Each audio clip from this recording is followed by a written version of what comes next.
Hello and thank you for stopping by. In this video, I'm going to show you how I go about cleaning out this carburetor.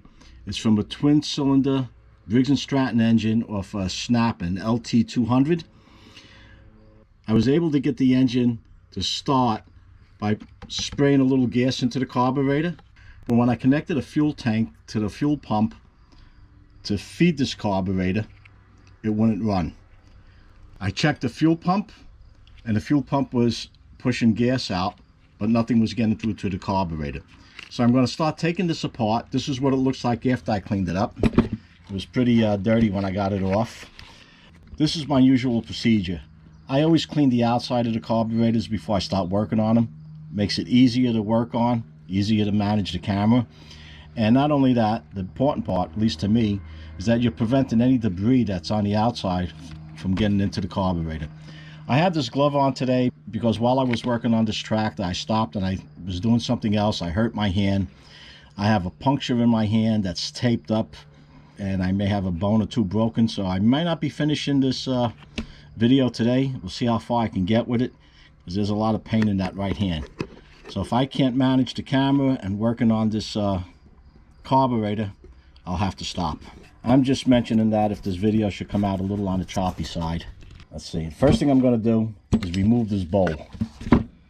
Now, while this was on the engine, when I turned the key, I did hear this click, but I will take this off and I'll check the pin that goes up and down. This is the anti-kickback solenoid, and I had one just recently that I worked on the Kawasaki that was frozen, and I was able to free it up and save it. On the Kawasaki, this piece right here was almost $100. Not sure what it is on this Briggs Stratton. So this fuel bowl is held on by two screws. Yeah, let's see, we have two Phillips screws. Let's see what we have here. One thing I noticed, this is where the shaft, the linkage, comes up and down. I don't know why this is so worn like this. This looks like it might have been bent at one time.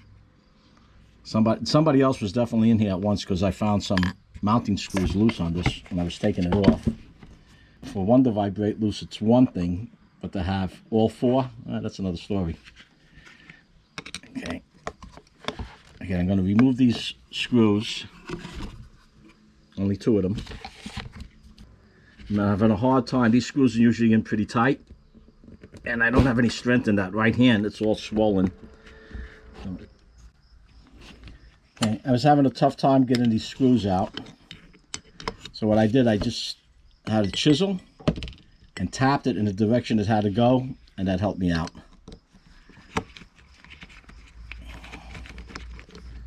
So I get this out, see what we find inside.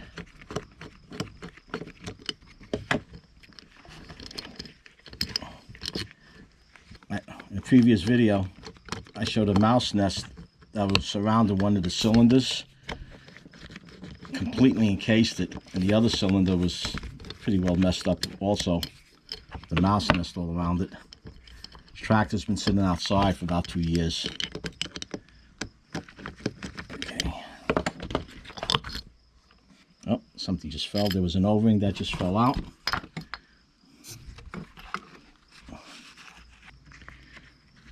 This O-ring fell out. I'm not sure where it goes. I would assume down in there. You know what happens when you assume. You gotta see what we have. I'll start taking this apart now. The bowl is clean. No debris inside the bowl. The jets, we'll find out. Take the hinge pin out.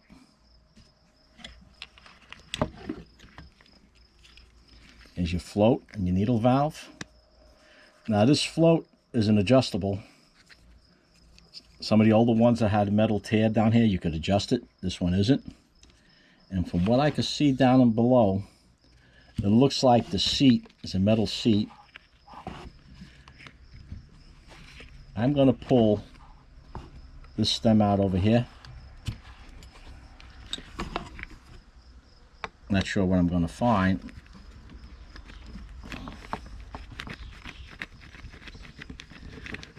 I worked on a twin before, but the carburetor slightly different than this. I don't remember this being in there.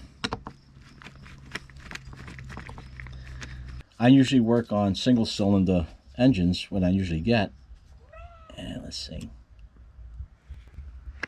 All right. This looks clean all the way through. There's no clog in here. Now we have these gaskets down in here. We have these gaskets, so it looks like it's all one piece. And we have this bowl gasket. I'm going to leave that for now. I'm going to go online to check for replacement gaskets just in case these tear while I'm working on it. But while we have this side open, I'm going to flip over, go to the other side. Okay, we can see, here we go. I'm going to get my little wire and I'm going to poke through all these openings over here.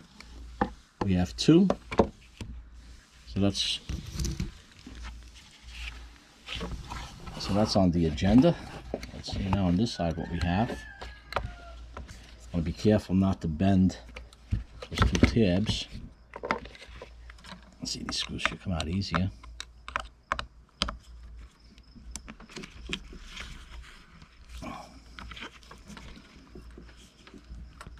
Okay.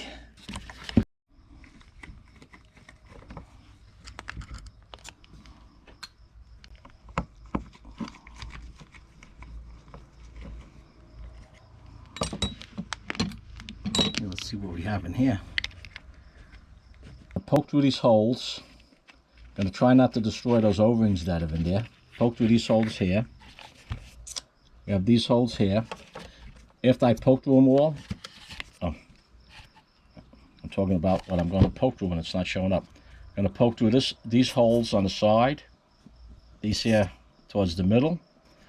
I'm going to clean these out with the holes that are on the side. Poke through these two holes, spray it with carb cleaner, blow it out with some compressed air, and put it back together. That should be it for the carburetor, as far as I can see. Oh, and like I mentioned, I'm going to pull this out to make sure the stem goes up and down. Let me do it now.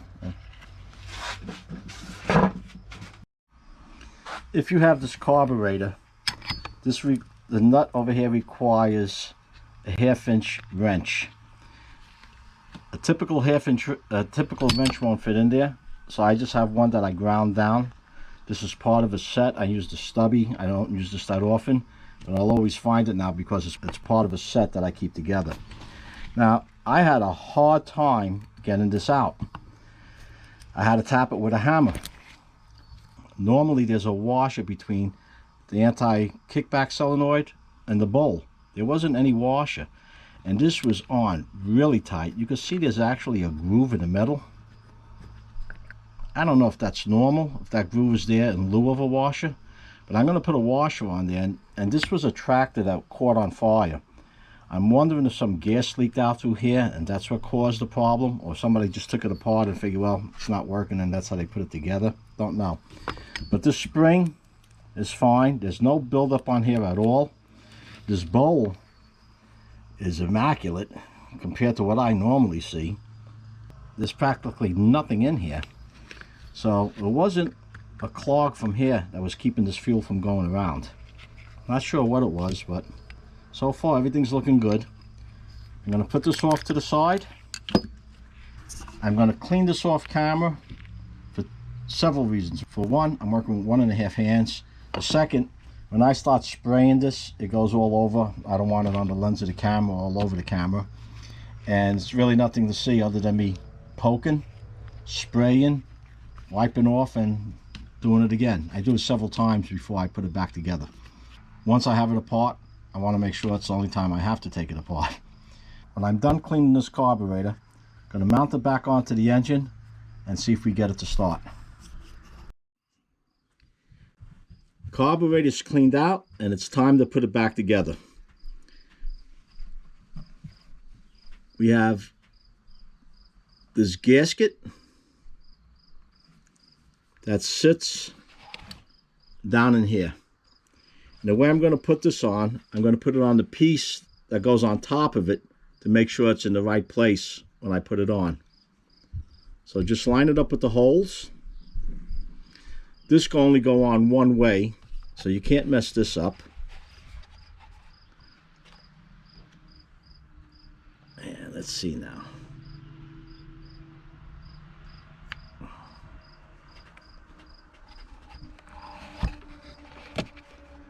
Now that that's in place, there's 2 screws, one on each side. Be putting those 2 screws in. 2 small Phillips.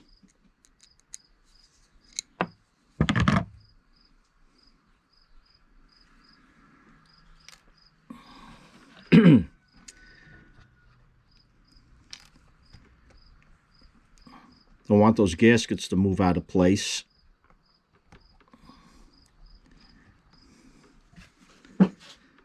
I had to step away from this for a few days because the swelling in my hand was so bad, I really couldn't use it. I don't have much strength in the hand yet, but I'm doing a lot better than I was.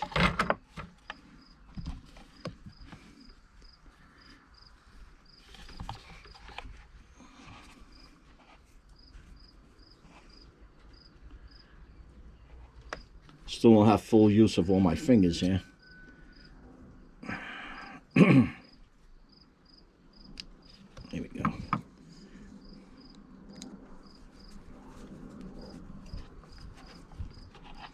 That nice and snug.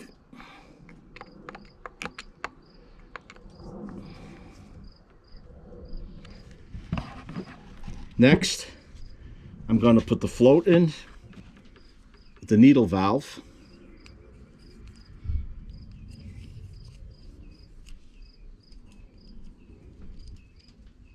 So I get this camera down. Focus a little better here.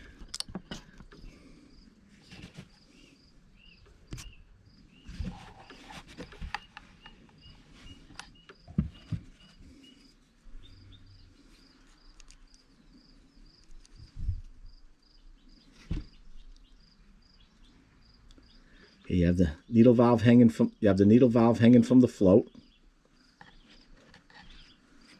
You have the hinge pin.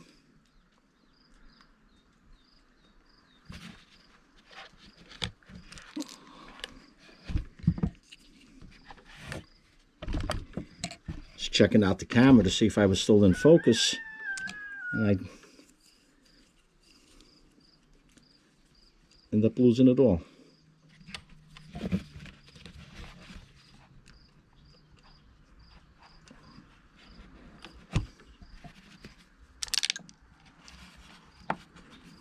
Oh, I'm in a lot of trouble with this hand.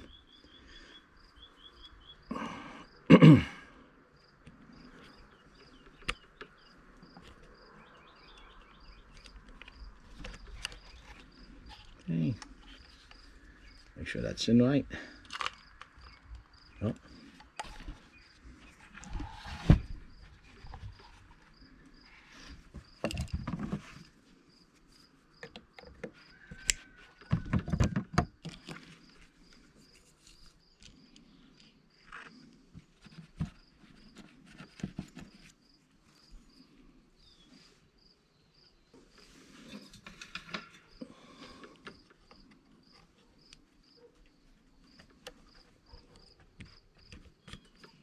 Nope. Make sure it's in. All right.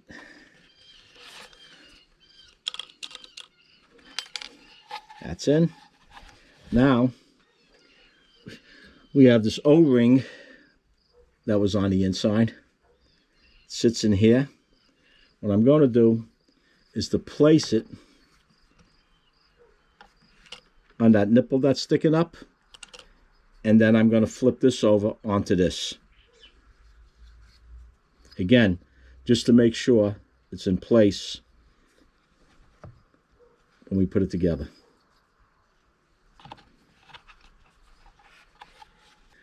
One important thing. I forgot the jets. Not going anywhere without these. These fell out. I dropped this plastic piece fell on me. I dropped this plastic piece onto the garage floor and the jets came out. So I'm going to pop those back in.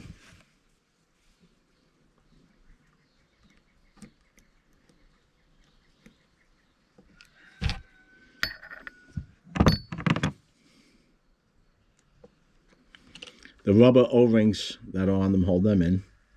You see that rubber O-ring? The tip of it.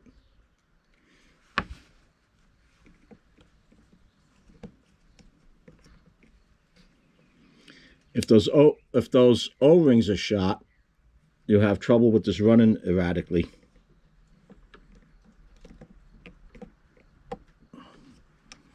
This happened to be good. Not falling out. And they're in there. Now, the float bowl doesn't want to go down over that O-ring. Maybe I have to put the O-ring in first. Let's see.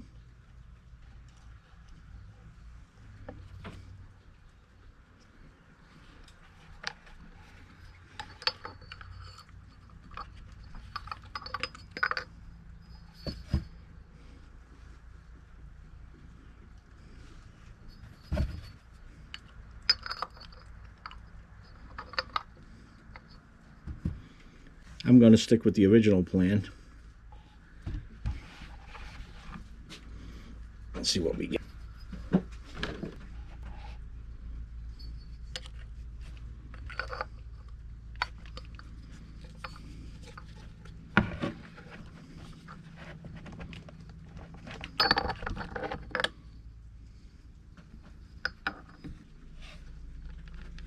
Just doesn't feel right.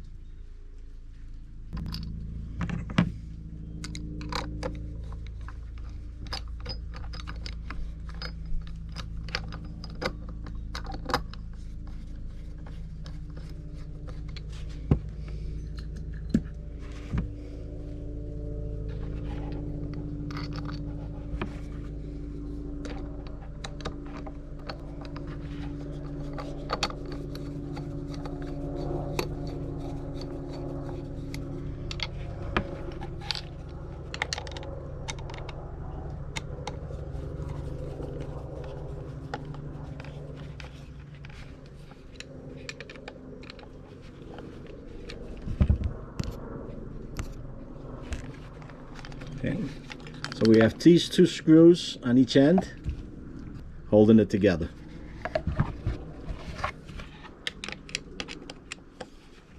Get it snug. And now we have the anti-kickback solenoid. When you reconnect this anti-kickback solenoid, don't forget the washer that goes on first.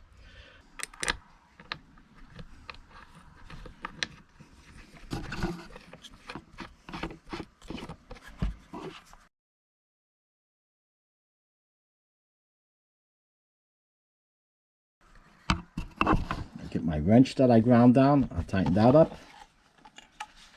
And we have this piece to put back on. We have the gasket goes on first.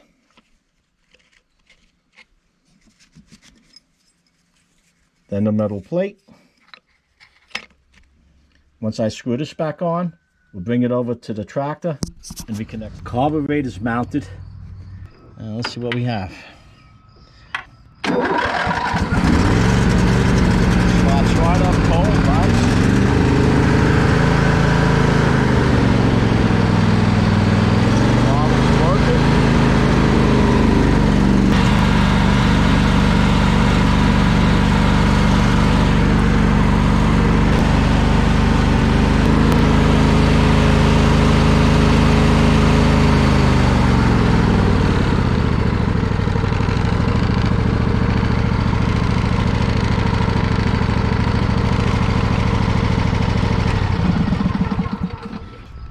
That's it. It's a wrap.